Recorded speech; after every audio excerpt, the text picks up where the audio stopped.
Hey folks, Tony Lockhart here. Thank you for visiting this channel and taking the time to watch this video. I'd like to chat about the paperless animation process. Let's get going. I like starting with an idea, collecting references, and building out some kind of a set. Notice the floor plane, grid, and the X's. Those tools act as a layout drawing to help me find targets to plant the feet of my characters on. When it comes down to doing the first phase of drawing, I keep the shapes primitive because it allows me to work much faster. My goal is to get a reasonable sense of motion down quickly. I prefer flipping back and forth between frames as opposed to using the onion skin feature. I also prefer to go straight through during this first pass.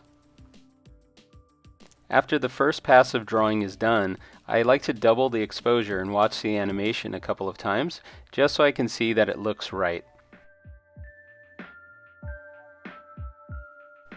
So there's definitely a lot of room for improvement, and this is a good time to adjust the timing and spacing.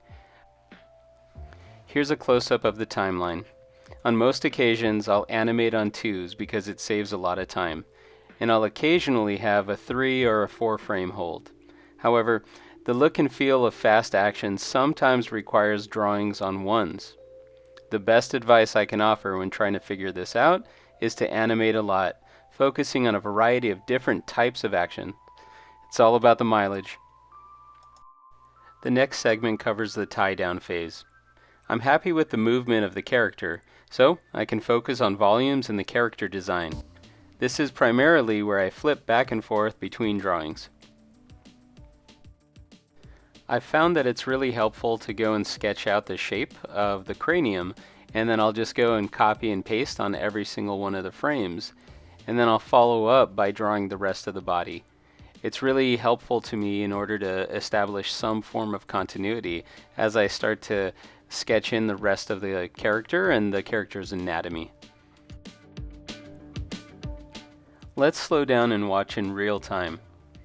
As I flip between frames, I'm thinking about the direction and shape of the character's volume. I'm paying close attention to the location of where to draw the best line.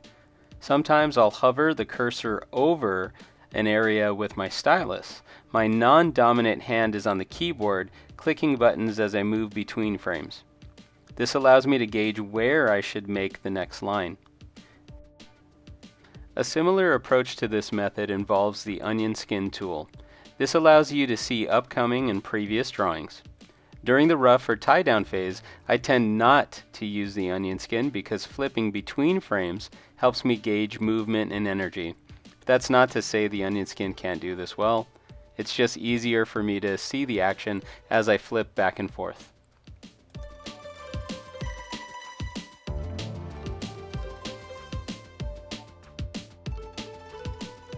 The final stage of the process is to get the character back on model and to illustrate a clean pass. When drawing in-betweens, I enjoy using the onion skin feature because it helps with accuracy, but I also tend to flip between the drawings when illustrating in this last phase. I just like drawing that way, and I'm really not too worried about perfect old-school animation continuity, but to each their own.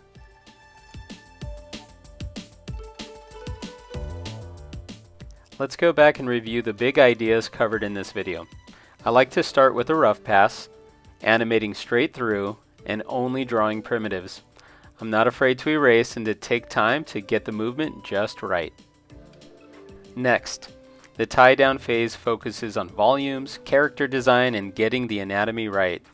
There is still a lot of flipping between drawings and figuring out how to make the character look right. The last phase of the paperless animation process focuses on clear lines, colored underlays, and camera movements. Let's examine the look of all 3 passes at the same time. I encourage you to give this a shot. If there's anything in particular that you find helpful in this video, go ahead and make it your own. My hope is that these ideas point you in the right direction when finding and practicing a process that works for you. As Glenn Vilppu says, there are no rules, just tools. Hey, thanks for watching.